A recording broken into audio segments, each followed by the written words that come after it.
Assalamualaikum warahmatullahi wabarakatuh.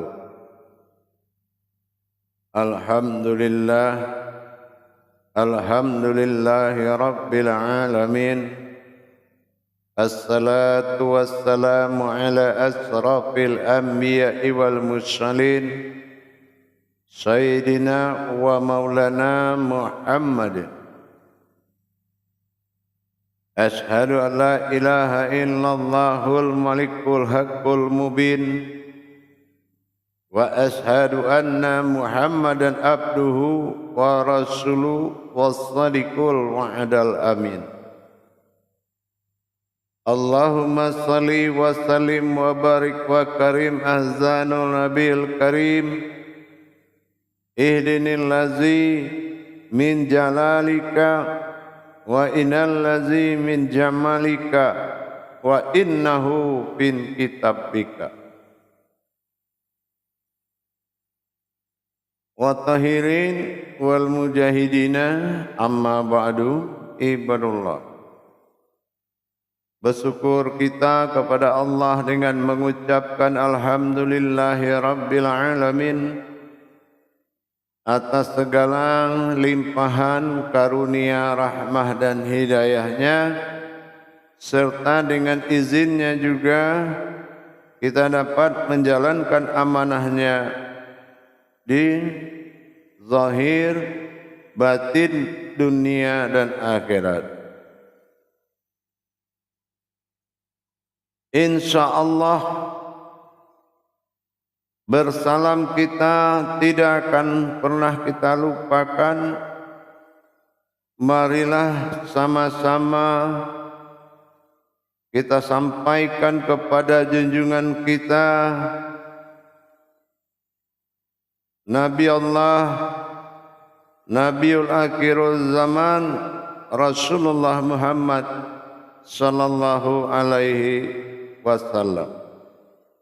Atasnya, kalimahnya barulah kita sampaikan dengan membacakan Allahumma sholli ala Sayyidina Muhammad wa ala alihi Sayyidina Muhammad. Para jemaah yang dirahmati Allah rahimakumullah, InsyaAllah bertemu lagi dengan saya, Guru Mursid Syekh Nur Muhammad Buya Irwan Maulana Al-Khalidi, Sumatera Barat, dalam makom Majelis Dzikir Ma'rifatullah dalam tayangan YouTube Buya Pasaman Timur. InsyaAllah pada waktu dan kesempatan ini saya akan berbagi wawasan dengan kita semua, terutama kepada sahabat dan kerabat, terutama kepada hamba-hamba Allah yang sedang betul-betul mencari karunia Allah, mencari ridha Allah.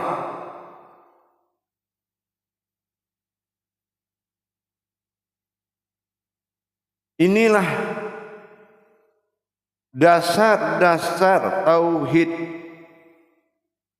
Hanya satu jalan mencapai kebenaran tertinggi di dalam Islam, yaitu dengan mempelajari ilmu tauhid dalam arti mentauhidkan diri kepada Allah, menghubungkan diri kepada Allah. Hablum minallah, hablum minallah itulah yang paling utama. Keputusan Islam Al-Malikul Haqqul Mubin, yaitu menyatakan dengan senyata-nyatanya dalam berkeputusan hakikat kepada Allah tentang diri dan Tuhan. Wassalikul ma'adal amin. Di sini dibutuhkan iman dan takwa kita yang sangat kuat. Di sini dibutuhkan kodrat diri yang sangat kuat, yaitu dengan adanya diri yang dijadikan Allah, bukan diri yang diciptakan. Ini kualitasnya sudah berbeda antara diri yang dijadikan dengan diri yang diciptakan. Kemampuan zahiriah diri bernama jasad, akal, takwa, nafsu, dan segala bentuk harfiah diri ini sangat menentukan. Kalau kita belum bisa mengimani iman tertinggi tentang apa yang dikatakan Tuhan Allah, tentang apa yang dikatakan dengan diri, kodrat, tentang apa yang dikatakan alam, tempat. Ini sangat dibutuhkan golongan-golongan iman yang sangat kuat. Tentunya bukan imannya yang kuat, tetapi kodrat kajian dengan dirinya. Kodrat kajian itu adalah diri yang kuat.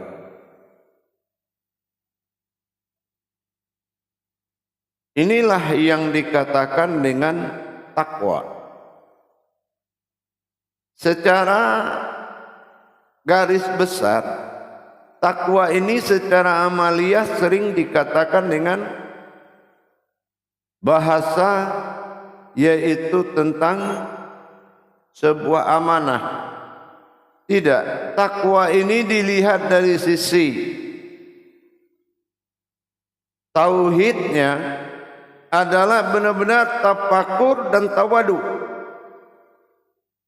Karena akan merubah posisi diri dengan iman yang disebut dengan mutakin. Iman mutakin inilah yang sangat betul-betul dibutuhkan oleh Allah sebagai sandaran untuk menuju perubahan dan perjalanan rohani.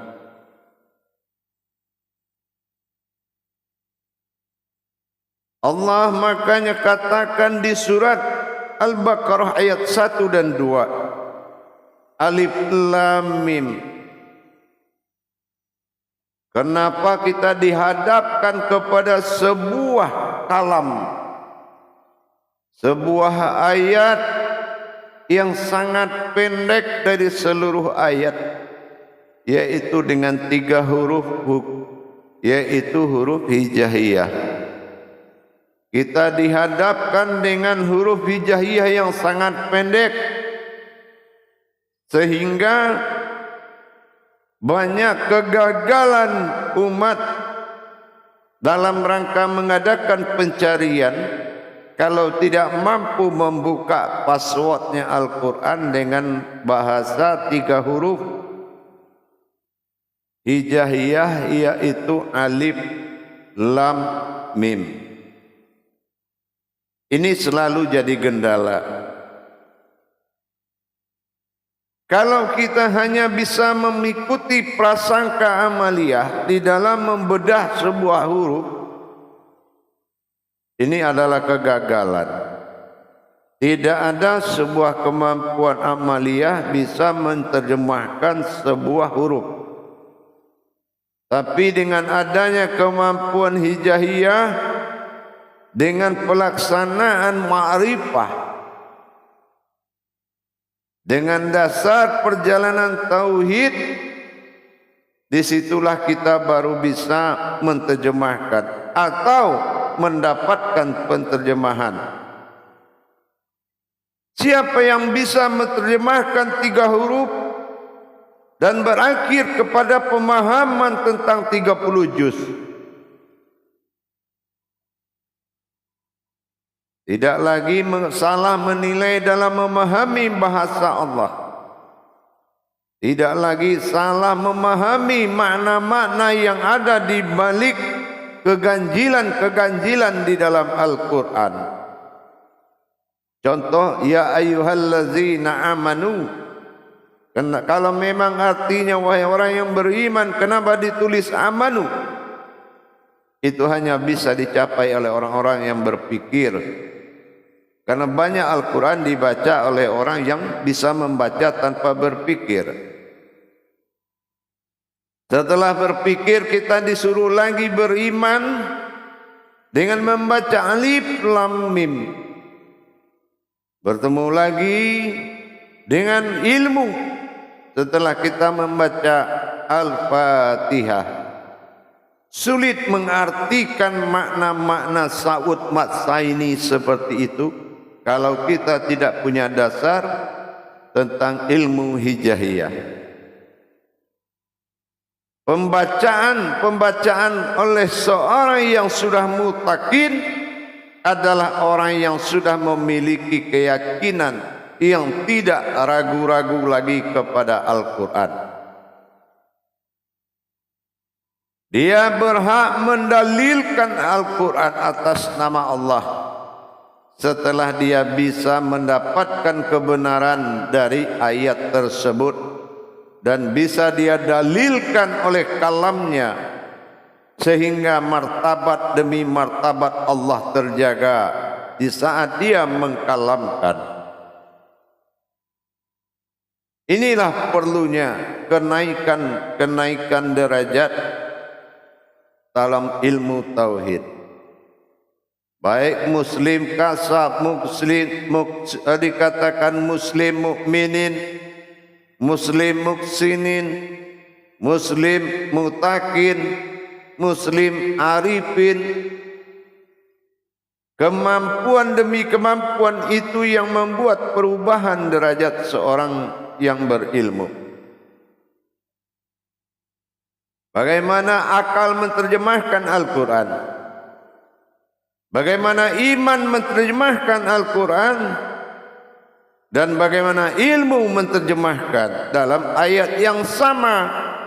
Dan ini sering menjadi perselisihan di kalangan umat Islam. Padahal prasangka 3 perkara ini yang tidak ada dalam kebenarannya. Yang satu berprasangka dalam akal, yang satu berprasangka dalam iman, dan yang satu berbicara dalam makom ilmu. Ini adalah perbedaan yang sangat jauh. Perbedaan bukan arti kata salah, tapi perbedaan adalah suatu derajat, suatu keberuntungan, suatu kebaikan yang mana afkalala fil mu'minin, beruntunglah orang-orang yang berilmu. Nah, sekarang menjadi seorang yang beriman itu bagaimana caranya? Tentu dengan kita percaya kepada amanah Allah dalam Al-Quran. Di mana amanah Allah itu adanya? Di dalam ayat itu sendiri. Maka dikatakan Al-Baqarah ayat 2 tadi, setelah dia katakan alif lam mim, maka zalikal kitabul la raiba fihi hudal lil muttaqin. Hanya orang yang sudah mutakin, orang-orang yang tidak pernah ragu-ragu lagi kepada ayat-ayatnya Allah, kitab-kitabnya Allah, maka dialah yang sudah digolongkan orang yang mutakin, karena dia tidak pernah ragu lagi. Tapi kalau dia belum bisa memahami mana-mana yang tersirat di dalam surat, maka keraguan-raguan itu akan selalu mengejar, keraguan-raguan itu akan selalu hadir. Dan inilah yang membuat seseorang terlena dan lemah. sehingga dia lari meninggalkan Al-Quran mencari Alkitab lain yang menurutnya mudah, padahal itu adalah kesulitan yang sangat tinggi. Bagaimana tidak kesulitan itu tinggi? Kita berpedoman akidah di dalam menghadapi sakaratul maut. Kita berhadapan sunnah dengan menghadapi Allah. Hal yang mustahil dan mustahil, kalau itu bisa tercapai. Karena dituntun oleh Allah, akalmu bersifat mustahil dan bisa menerima kemustahilan Allah. Meskipun akal tidak punya makom batin, tapi akal harus fi'lu mumkini au tarkuhu. Akal itu harus mengatakan kemungkinan dan mungkin, bukan bertanya-tanya dan menjadi tanda tanya. Untuk itu jemaah sekalian, iman dan takwa itu tidak bisa dipisahkan. Ilmu dan iman tidak bisa dipisahkan. Kenapa? Apabila iman tidak bisa menerjemahkan sebuah makna, maka dia tidak akan menjadi sebuah ilmu. Iman tidak bisa menerjemahkan sebuah kodrat, maka kodrat tidak bisa menjadi ilmu. Karena imannya masih iman akal, akhirnya dia berpikir keanehan dan merasa ka'uf. La ka'ufun illallah. Dia selalu terkejut di jalan Allah. Kok bisa begitu? Kok bisa begini? Apa itu? Apa ini? Apakah seperti itu kita menerima amanah? Sudah jelas amanah dari Allah tidak akan mampu diterjemahkan oleh akal, tapi akal bisa menerima keadaan. Inilah tugas kita. Semuanya watafaraku bismillah. Semua harus tafakur atas ketentuan Allah. Tapi sebelum kita mencapai derajat mutakin dengan imannya, maka semua adalah kesulitan besar. Kesulitan besar itu ada di dirimu sendiri. Bukan di kajian, bukan di ketinggian sebuah kajian, bukan di kerendahan sebuah kajian, tetapi adalah keterlibatan akal dan nafsumu di dalam membedah sebuah kaji, dan yang akhirnya kamu membesarkan dirimu di jalan Allah. Kajian menjadi Tuhan, Tuhan menjadi sebutan. Inilah dampak daripada sebuah kebenaran. Insya Allah, yang penting kita tingkatkan iman dan takwa kita, karena mutakin itu adalah derajat yang ditunggu-tunggu. Ihdinas siratal mustaqim. Ingat, wa an ya'buduna hadza siratum mustaqim. Orang-orang yang mustaqim, yang bisa mutakin, yang bisa menyembah, hanya orang mutakin yang bisa jadi jalan umat menuju Allah. Orang-orang mutakin pembimbing manusia tersirat. Ihdinas siratal mustaqim. Orang-orang yang mutakin, orang yang mutakin ini adalah jalan dan jembatan bagi umat. Jadilah kamu orang yang mutakin kepada Allah. Wattaqallahi wa ilmukumullah. Tawakal itu adalah sumber daripada ilmu. Apabila imanmu belum takwa kepada Allah, dirimu belum takwa kepada Allah, hatimu belum butuh Allah, hatimu tidak mencari Allah, hatimu tidak kehilangan Allah, apapun iman yang kamu pakai tidak ada gunanya. Kecuali hatimu sudah tidak tenang tanpa Allah. Hatimu sudah tidak nyaman tanpa Allah. Hatimu tidak tinggal diam tanpa Allah. Hatimu merasa terhina tanpa Allah. Dan kamu hidup juga merasa terhina tanpa Allah. Kalau hati yang sudah bicara, tidak ada yang keras, tidak ada yang jauh, tidak ada yang susah, tidak ada yang tinggi. Kalau hati sudah bicara. Marilah kita sama-sama meningkatkan iman dan takwa kita dengan meningkatkan daya hati kita. Meningkatkan pemahaman demi pemahaman dengan iman dan takwa kita. Insya Allah kemudahan akan berpihak kepadamu. Tapi kalau konsep ketuhananmu masih kecil dan konsep berilmumu tinggi dan ingin disanjung dan dibesarkan umat, kehancuran itu selalu akan mendampingimu. Berpikirlah saudaraku. Mari kita sama-sama saling asah-asih dan asuh di dalam menjalankan rohani kepada Allah. Kerjasama yang baik, fastabiqul khairat, berlomba-lomba demi kebaikan dan menyelamatkan umat ke sisi Allah adalah tujuan awal daripada ulama. Bukan menyelamatkan diri sendiri. InsyaAllah mudah-mudahan himbauan ini menjadi suatu manfaat buat kita bersama, mengingatkan kepada yang lalai dan kaji mengulang bagi yang sudah paham. Baik para jemaah hadirin kaum muslimin dan muslimat, jangan salahkan ketinggian kaji dan banyaknya kaji, tapi salahkanlah kenapa kamu merasa lelah dan mengeluh. Karena akalmu sudah maju, nafsumu sudah di depan, imanmu sudah di belakang, semua kesulitan. Tapi kalau imanmu di depan, akal dan nafsumu di belakang, semua kemudahan.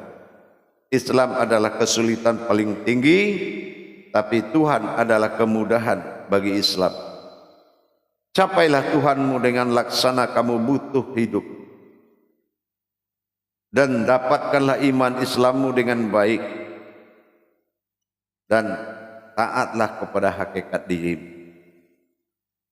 Carilah amirmu dirimu. Imam dirimu, tetapkan imam dirimu. Sehingga kamu menjadi arasnya Allah. Kekuatan Allah untuk menyelamatkan umat. Hanya umatlah yang menjadi patokan.